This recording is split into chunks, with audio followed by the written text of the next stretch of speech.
Ano pang istorya? Sapagkat mula nang makilala mo ang Ama at tinanggap mo ang Espiritu niya, dapat iniba ka na, naiba ka na. Buhay ba ang Ama? Yaon ang katotohanan na ang taong nananampalataya sa Ama ay may nakakamtang mabuti mula sa Kanya. Sumayinyong kapayapaan, pagharian kayo. Nekkarameneyahanam, nekkarameneyahanam, nekkarameneyahanam. Buhay ba ang Diyos? Tapat ba ang Diyos? Totoo ba ang Diyos? Oh. Di ba masarap ang binuhay ka na patag na ang isip mo, no? Na wala ka nang iniisip. Bayaan mo na yung kung ano-ano yung nakikita mo.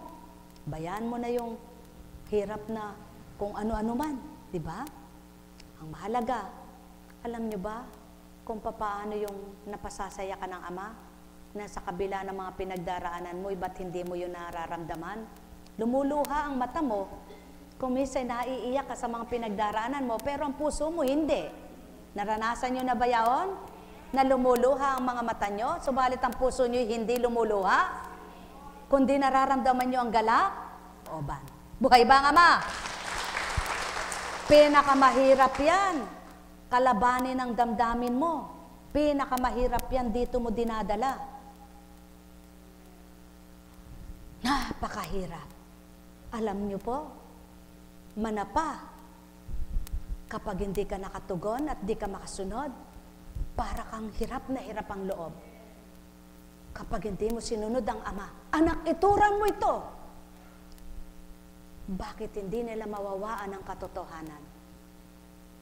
At kapag di ka sumunod at tumalima, doon mo mararamdaman ang hirap.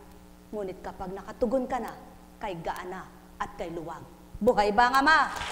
Nawa, sa paggamit sa inyo ng Ama sa pamamagitan ng Kanyang Espiritu, matutunan niyong kay ganda ng buhay, kay ligaya ng pusong siya ang nadarama. Pagharian kayo.